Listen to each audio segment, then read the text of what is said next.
The book of 2 Samuel, chapter 1. Now it came to pass after the death of Saul, when David had returned from the slaughter of the Amalekites, and David had stayed 2 days in Ziklag. On the 3rd day, behold, it happened that a man came from Saul's camp with his clothes torn, and dust on his head. So it was, when he came to David, that he fell to the ground and prostrated himself. And David said to him, Where have you come from? So he said to him, I have escaped from the camp of Israel. Then David said to him, How did the matter go? Please tell me. And he answered, The people have fled from the battle. Many of the people are fallen and dead, and Saul and Jonathan his son are dead also.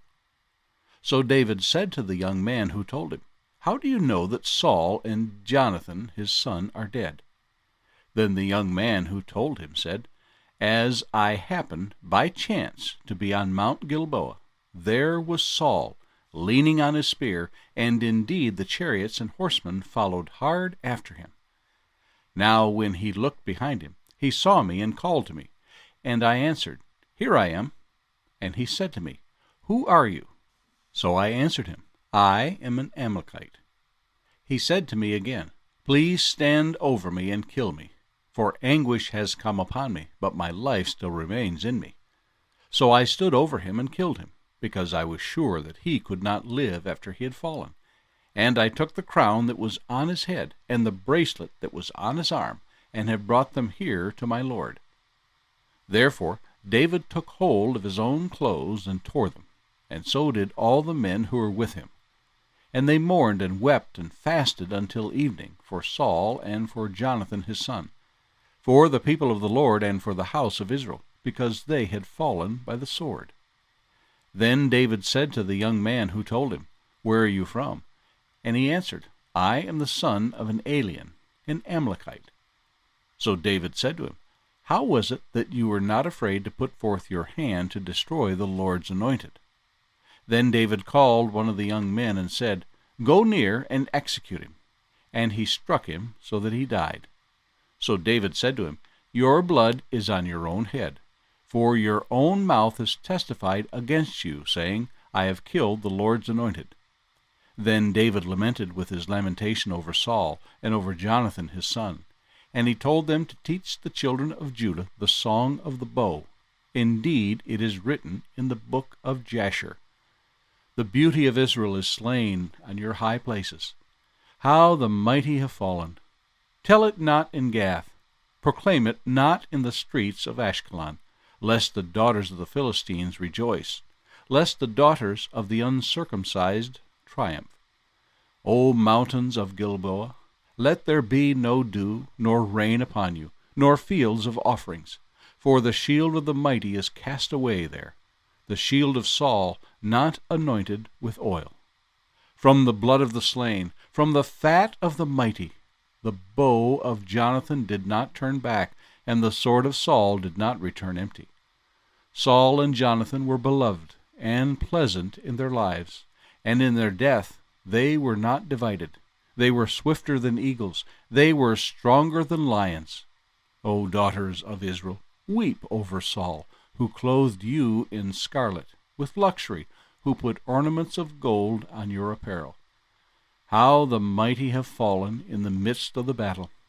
Jonathan was slain in your high places. I am distressed for you, my brother Jonathan. You have been very pleasant to me. Your love to me was wonderful, surpassing the love of women.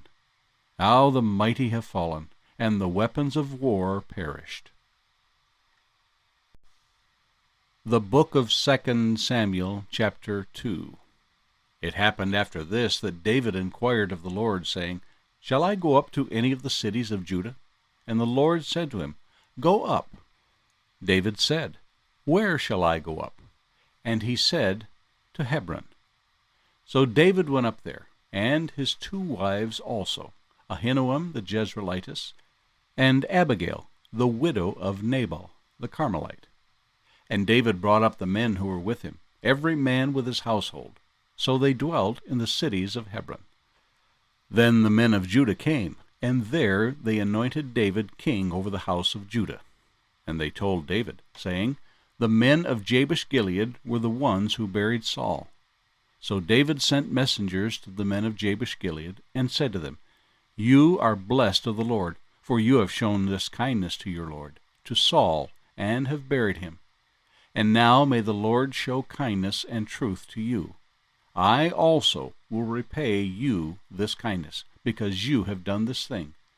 Now therefore, let your hands be strengthened, and be valiant, for your master Saul is dead, and also the house of Judah has anointed me king over them. But Abner the son of Ner, commander of Saul's army, took Ishbosheth, the son of Saul, and brought him over Mahanaim. And he made him king over Gilead, over the Asherites, over Jezreel, over Ephraim, over Benjamin, and over all Israel. Ishbosheth, Saul's son, was 40 years old when he began to reign over Israel, and he reigned 2 years. Only the house of Judah followed David. And the time that David was king in Hebron over the house of Judah was 7 years and 6 months. Now Abner the son of Ner, and the servants of Ishbosheth the son of Saul, went out from Mahanaim to Gibeon. And Joab the son of Zeruiah, and the servants of David, went out and met them by the pool of Gibeon. So they sat down, one on one side of the pool, and the other on the other side of the pool. Then Abner said to Joab, Let the young men now arise and compete before us. And Joab said, Let them arise. So they arose and went over by number, 12 from Benjamin, followers of Ishbosheth, the son of Saul, and 12 from the servants of David. And each one grasped his opponent by the head, and thrust his sword in his opponent's side. So they fell down together. Therefore that place was called the Field of Sharp Swords, which is in Gibeon.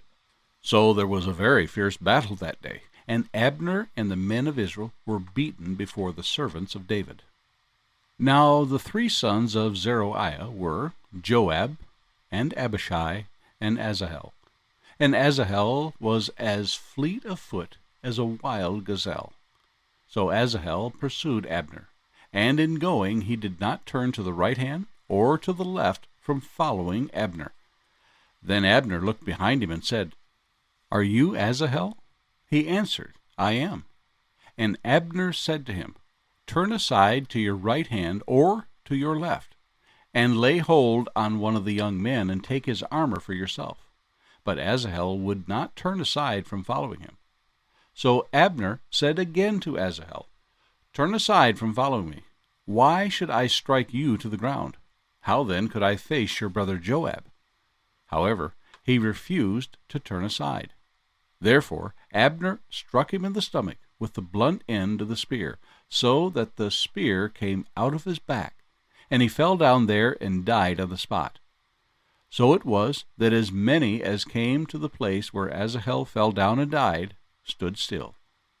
Joab and Abishai also pursued Abner, and the sun was going down when they came to the hill of Ammah, which is before Giah, by the road to the wilderness of Gibeon. Now the children of Benjamin gathered together behind Abner, and became a unit, and took their stand on top of a hill. Then Abner called to Joab and said, Shall the sword devour forever? Do you not know that it will be bitter in the latter end? How long will it be, then, until you tell the people to return from pursuing their brethren? And Joab said, As God lives, unless you had spoken, surely then by morning all the people would have given up pursuing their brethren. So Joab blew a trumpet, and all the people stood still, and did not pursue Israel any more, nor did they fight any more. Then Abner and his men went on all that night through the plain, crossed over the Jordan, and went through all Bithron, and they came to Mahanaim. So Joab returned from pursuing Abner, and when he had gathered all the people together, there were missing of David's servants 19 men and Asahel. But the servants of David had struck down, of Benjamin and Abner's men, 360 men who died. Then they took up Asahel, and buried him in his father's tomb, which was in Bethlehem. And Joab and his men went all night, and they came to Hebron at daybreak. The book of 2 Samuel, chapter 3.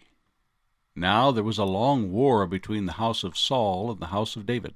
But David grew stronger and stronger, and the house of Saul grew weaker and weaker. Sons were born to David in Hebron. His firstborn was Amnon by Ahinoam the Jezreelitess. His second, Chileab by Abigail, the widow of Nabal the Carmelite.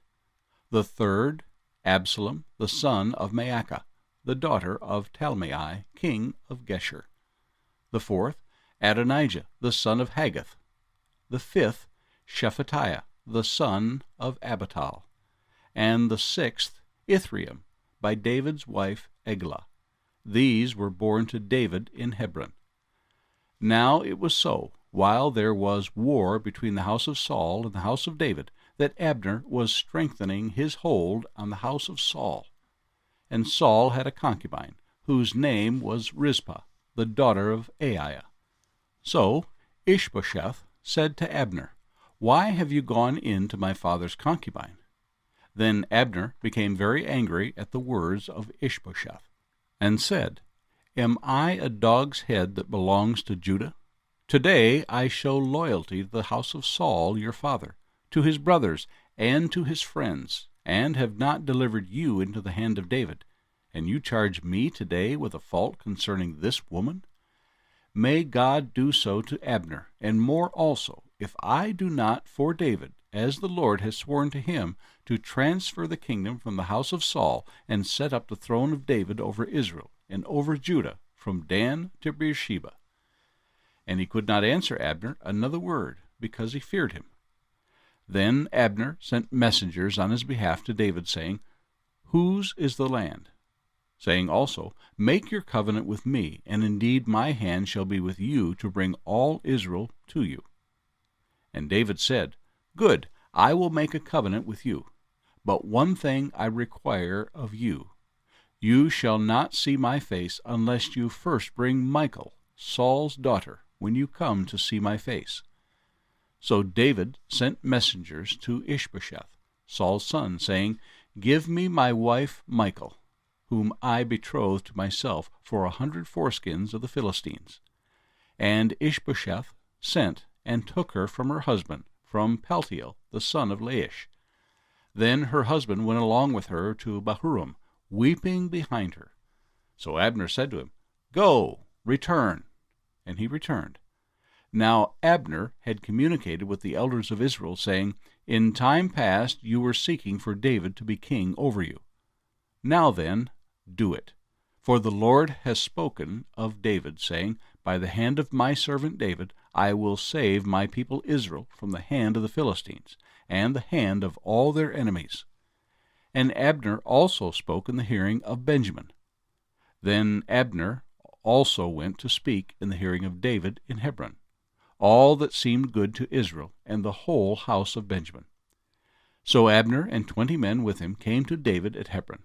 And David made a feast for Abner and the men who were with him.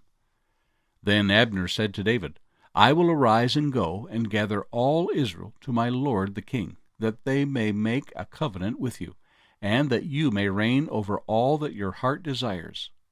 So David sent Abner away, and he went in peace.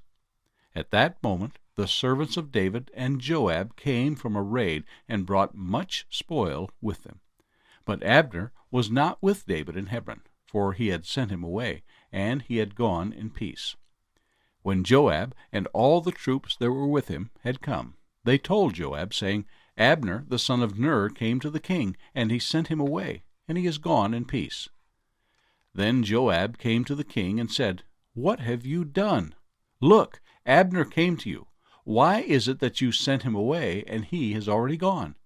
Surely you realize that Abner the son of Ner came to deceive you, to know your going out and your coming in, and to know all that you were doing." And when Joab had gone from David's presence, he sent messengers after Abner, who brought him back from the well of Sirah. But David did not know it. Now when Abner had returned to Hebron, Joab took him aside in the gate to speak with him privately. and there stabbed him in the stomach, so that he died for the blood of Asahel his brother. Afterward, when David heard it, he said, My kingdom and I are guiltless before the Lord forever of the blood of Abner the son of Ner. Let it rest on the head of Joab, and on all his father's house, and let there never fail to be in the house of Joab one who has a discharge or is a leper, who leans on a staff or falls by the sword, or who lacks bread. So Joab and Abishai his brother killed Abner, because he had killed their brother Asahel at Gibeon in the battle. Then David said to Joab and to all the people who were with him, Tear your clothes, gird yourselves with sackcloth, and mourn for Abner. And King David followed the coffin. So they buried Abner in Hebron, and the king lifted up his voice and wept at the grave of Abner, and all the people wept. And the king sang a lament over Abner, and said, Should Abner die as a fool dies? Your hands were not bound, nor your feet put into fetters. As a man falls before wicked men, so you fell. Then all the people wept over him again. And when all the people came to persuade David to eat food while it was still day, David took an oath, saying, God do so to me, and more also, if I taste bread or anything else till the sun goes down. Now all the people took note of it, and it pleased them, since whatever the king did pleased all the people. For all the people and all Israel understood that day that it had not been the king's intent to kill Abner the son of Ner. Then the king said to his servants, Do you not know that a prince and a great man has fallen this day in Israel?